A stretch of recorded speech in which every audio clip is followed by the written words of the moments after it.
Sam et Kelly et le secret du théâtre. Un samedi matin, alors que Sam et Kelly feuilletaient des vieux livres durant la petite brocante de Madame Mirette, Kelly trouva une étrange enveloppe, glissée dans les pages d'un recueil de contes. Elle l'ouvrit. À l'intérieur, une invitation manuscrite. À qui saura voir l'invisible, le rideau s'ouvrira. Rendez-vous au Théâtre des Échos, un soir d'été, juste avant la tombée du jour. Signé un ami de l'ombre. Sam releva la tête, un sourire aux lèvres. Le Théâtre des Échos, il est abandonné depuis des années. Justement, dit Kelly, et si on y allait ?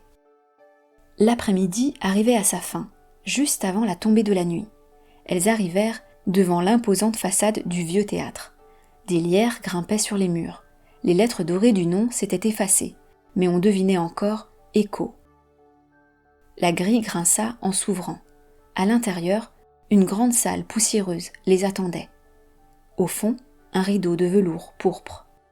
« Le rideau s'ouvrira », disait le message, chuchota Kelly. Sam approcha. Une corde pendait du plafond. Elle tira doucement. Le rideau s'écarta, révélant une scène vide, à l'exception d'un vieux projecteur allumé, sans électricité. « C'est pas normal, » murmura Sam. Elles s'approchèrent du projecteur. « Regarde, » dit Sam, « ce n'est pas le projecteur qui est allumé, c'est le soleil couchant qui crée un reflet. » En effet, le projecteur diffusait une lumière pâle, pointée sur une planche du sol. Kelly posa le pied dessus, et clic, la planche s'enfonça. Un compartiment s'ouvrit, une boîte à musique en bois. En la remontant, une mélodie douce résonna, et une petite lampe s'éclaira. Un mot en pochoir avait été posé devant la petite ampoule, révélant sur le mur d'en face un message. « N'oubliez pas Clémence. » « Qui est Clémence » demanda Sam. « Et pourquoi ne pas l'oublier » ajouta Kelly. Sam nota tout dans son carnet. Dans la loge poussiéreuse, elles trouvèrent un vieil album photo. Dedans, des clichés en noir et blanc de spectacles anciens, de comédiens en costume, et une petite fille en tutu. Elle apparaissait plusieurs fois. Une légende griffonnée en dessous. « Clémence, notre petit miracle. » « Elle devait danser ici, » dit Kelly. « Peut-être qu'elle a disparu ?» Elles fouillèrent plus loin. Dans une malle, des papiers, des coupures de journaux. « Regarde, un article.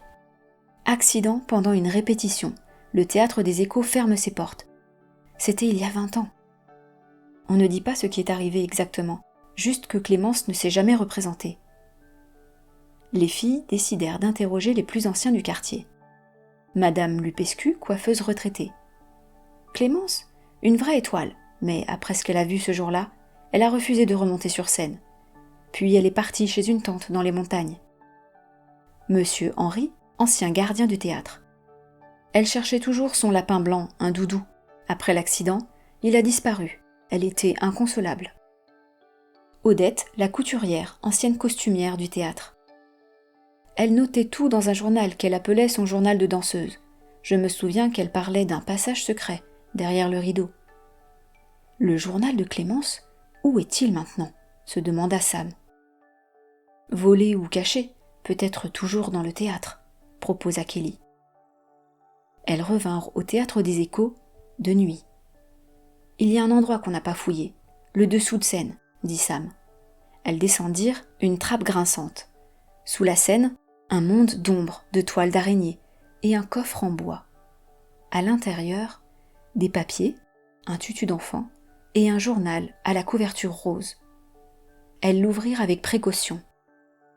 La dernière page disait « Je crois qu'ils ont voulu cacher un problème technique. Moi, je l'ai vu, la fissure dans la poutre. J'ai crié, mais ils ont dit que je rêvais. Puis la planche a cédé sous mes pieds. Depuis, j'ai peur. J'ai caché mon lapin dans les coulisses, derrière le rideau, pour qu'il m'attende. » Un croquis montrait une trappe derrière le rideau latéral de la scène. Elles coururent vérifier. Derrière le rideau, une planche branlante. Dessous, une petite cache. Et dedans, un vieux lapin blanc en peluche. « Elle avait raison, » murmura Kelly.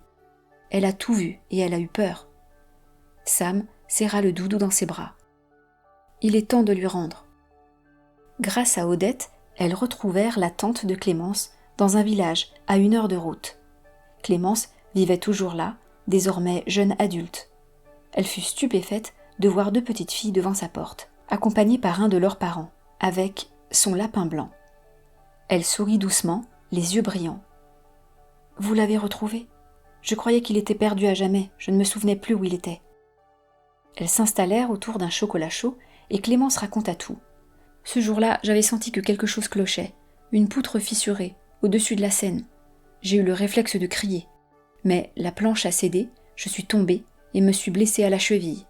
J'ai eu peur de remonter sur scène après ça. Ils ont voulu minimiser l'accident, et moi, j'ai voulu oublier. » Elle serra son doudou contre elle. « Mais je suis heureuse que vous ayez écouté les échos du passé. » Quelques semaines plus tard, un petit spectacle fut organisé dans le parc de Brumeval. Cette fois, c'est Clémence elle-même, invitée d'honneur, qui présenta la troupe d'enfants dans un hommage à son histoire. Sam et Kelly étaient au premier rang. Le lapin blanc était assis à côté de Clémence. Quand les lumières s'éteignirent et que les premiers pas de danse commencèrent, Clémence se pencha vers elle et dit « Vous avez rallumé une lumière que je croyais éteinte. Merci. » Sur le chemin du retour, Kelly regarda le ciel. « Tu sais, parfois, les mystères n'ont pas besoin de magie. » Sam sourit. « Non, juste de 2 filles qui écoutent et qui cherchent, et qui ne lâchent jamais. » Et dans leur carnet, entre 2 croquis, elles écrivirent « Certaines histoires attendent d'être entendues, et nous, on sera toujours là pour les écouter. »